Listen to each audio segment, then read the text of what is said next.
you know, find the barber that's gonna let them get a lineup for $3 instead of $5, or maybe just hook them up, and then shit, he gonna try to, you know, see what the nearest club is for the weekend.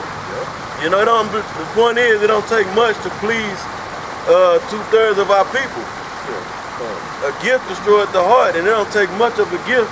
A damn 25-cent cigarette is enough to hold them down for a couple hours. You know, they even put that cigarette out and come back to it in a couple hours. You know. Yeah, Jake is content with Babylon.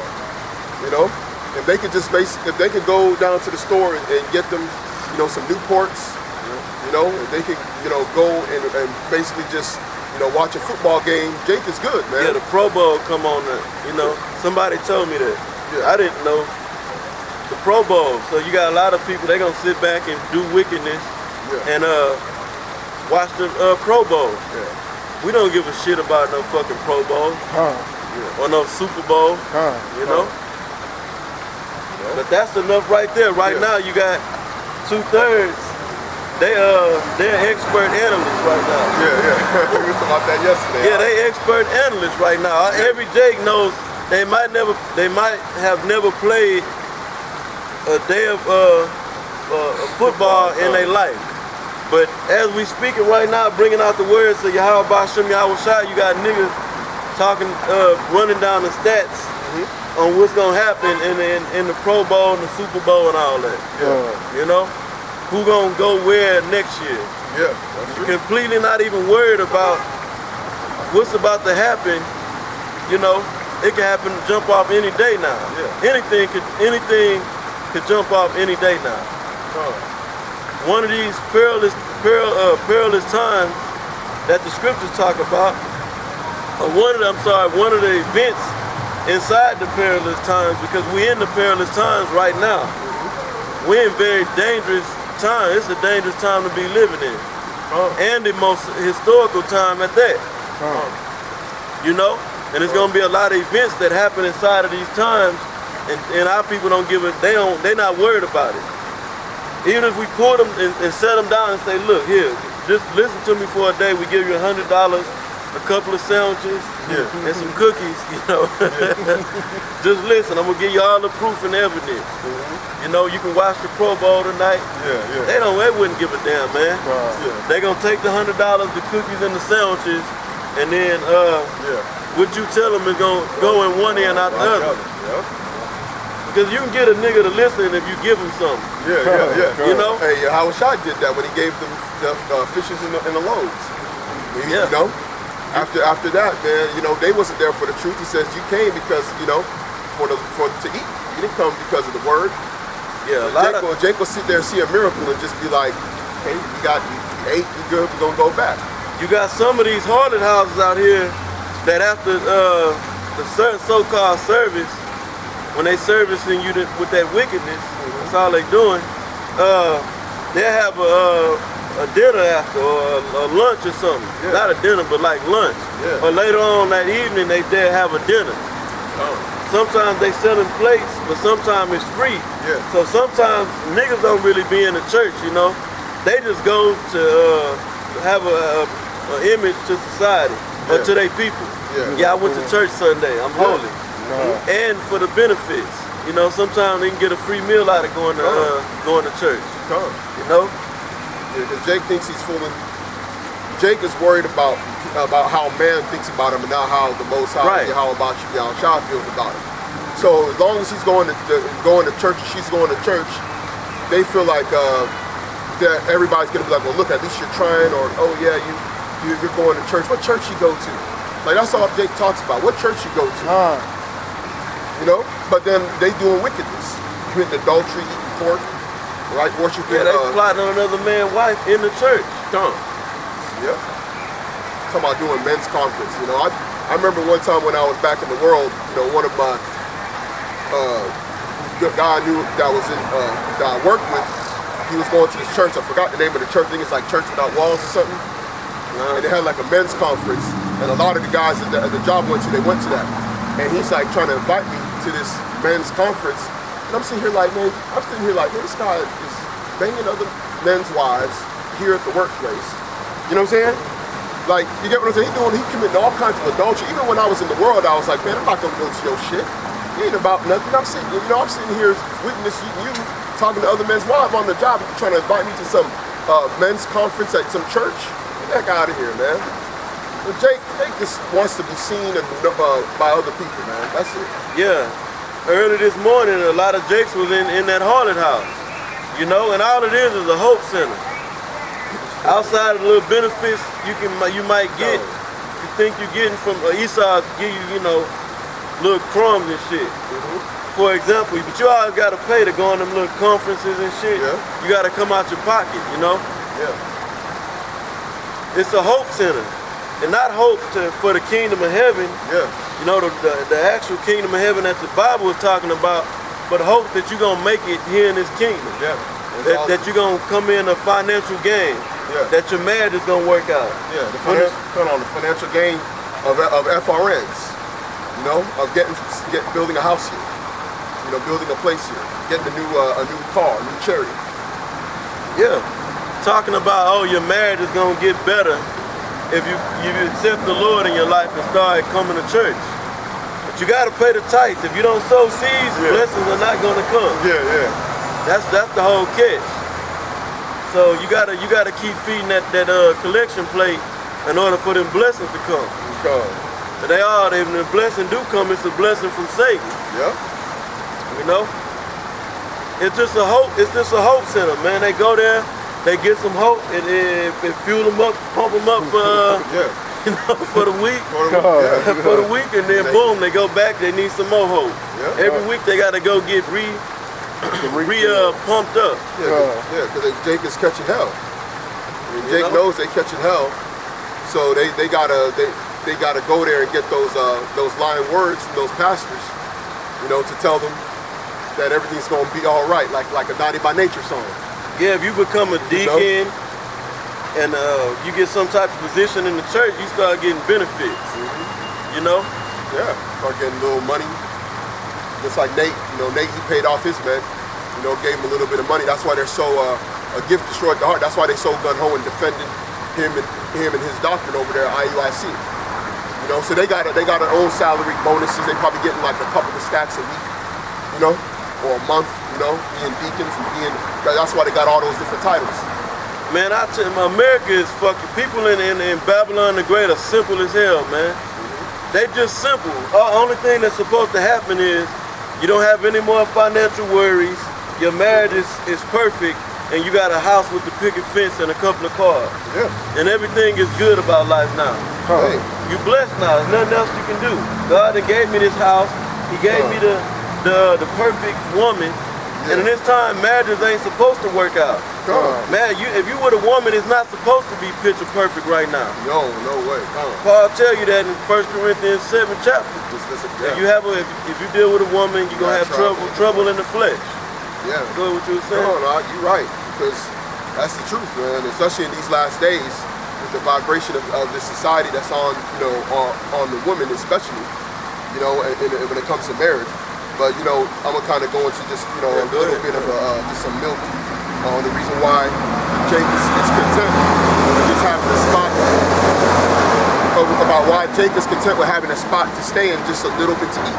All right, because it goes back to our forefather Jacob.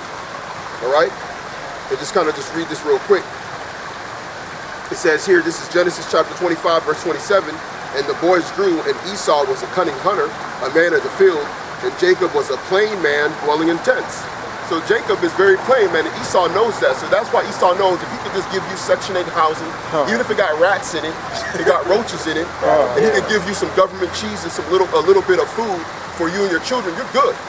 You don't want to come up against it, Right. That's the reason why when Jake came out of Egypt, they were wanting to go back to Egypt because they were getting the bare necessities and they couldn't see what they were going to get from the Most High. Because so the simplicity is what got our people. It's on a good thing, and when it's a spiritual level, that's a good thing. But when you are in wickedness, Esau can really use that. He uses that against you, Jake, man. That's why when we tell you you're going to inherit an everlasting kingdom, you're going to have servants and everything. Y'all don't even want, y'all like, well, servants? What? You can just work. I can take care of it by myself. No, all I want is the fancy. All they want is a nice car, and they don't even really care. I mean, they gon', you know, that if our people run into some money, they think as good as it gets is the pinnacle of this kingdom, where you can go get you a $1 million house, you know, a Maybach, you know, some Bentleys, basically living like Floyd Mayweather, and that's it. That ain't shit. If you living like that in the kingdom, you gonna be considered a bum. And ain't gonna be no bums amongst Israel. But basically that would be a low level of living in the kingdom. House made out of that cheap ass material. You know what I'm saying? We gonna have the finest wood that you can find on earth. We're gonna have, you know, that Ophir wood. Cedars of Lebanon. Cedars of Lebanon, you know? We're gonna have you know, and the best wood, you know? We're gonna have gold, you know? Over the same way you read in the scriptures, but it's gonna be magnified. Precious stones, and you know, precious stones. You know, you have stones all over your house, man. Embedded in the wall, whatever you want it, man. However you want to build it up. You know, you walk out your driveway, it's gonna be pure gold. Ain't gonna be a driveway. I'm gonna take that back. Ain't gonna be no driveways. You know, we gonna have our vehicles are gonna be the chariots. You know, our feet. Chariots, you know, the actual, you know, mule horses, and then we gonna have the chariots, which you know is UFOs. You know? Jake, you got Floyd Mayweather just put $3.5 million on a new Bugatti that's coming out, and we over here, that's a low-level vehicle, man. When the kingdom comes, that stuff is not even gonna be worth nothing, man. You are gonna want to get in the chariot. You're right. We ain't gonna have cars. It ain't gonna be no cars and. Airplanes and motorcycles, all that shit is gonna be destroyed on this side. You ain't gonna see people riding around the latest model vehicle. You know? You ain't gonna be able to go, I'm gonna go buy a motorcycle. You moving slow in the kingdom on that, Jack. You know? We gonna be able to outrun, you know, the fastest vehicle in this kingdom. We'll just sit on we'll have a regular chariot with horses, just for style, man. Just for nostalgia, you know. Just for nostalgia, you know. Back when we had the kingdom under David and Solomon, you know, when we was ruling the earth, and everything was bigger back in the day. Gonna go back to the ancient way. We're going back to the ancient way of life, you know. But it's gonna be spiritual now, because we're gonna have that power that we had in the beginning, but it's gonna be perfect now. You know, let's go ahead. Right. This is 1 Thessalonians chapter 5, and let's start at the top, verse 1. But of the times and seasons, brethren, ye have no need that I write unto you, for yourselves know. Who is that talking about? It's talking about to the elect. Well, Paul, them words are for the elect men of Yahweh Ba'ashem Yahweh Shai. You know? Because we understand what time we're in. We understand the prophecies of the scriptures. You know? We understand that we're in the time of the return of our Lord and Savior. So we understand that we are the potential elect, you know? If we endure to the end, if we were chosen from the beginning, you know, before the creation of the earth. Go ahead, For yourselves know perfectly that the day of the Lord so cometh as a thief in the night. Right, because whenever Yahweh Shai comes, he's gonna come like a thief in the night. And we don't know that exact day. We know that certain major prophecies have to be fulfilled before our Lord returns. For example, the mark of the beast. It's here right now. You got people all over the planet Earth that's taking that chip. You know? And the brothers out there in Dallas, they did an interview with a guy over there in Dallas that actually gives people the mark of the beast. Already. We're talking about this technology has already been around to where people that are not even really on a high level of tech can do it. and he's basically like a tattoo artist. He does like, he does, all them funny ass, shit that Esau be getting, all them different types of weird tattoos and piercings. So now what he does, and also as well, is he does about once a week. He said one time a week he puts a chip inside somebody, on average. Once a week somebody comes and requests that they want a chip inside of them so they can use that chip technology for their home, right, for work, right, for accessing their computer and things like that. And this is just like a low level.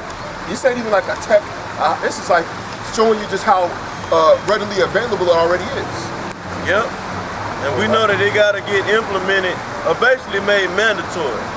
When that chip is made mandatory, and Esau saying you have to get this chip, there's no option to it. Yep. Then we know that's the prophecy basically being fully fulfilled, right there. When we don't even have to bring it out. Yeah, Revelation the 13th chapter, 6 starting around the 16th verse. He calls it all to receive a mark in his right hand or in his forehead. Yeah. And really it's in the hands, because in Revelation 20 it says hands. It doesn't specify one hand from the other.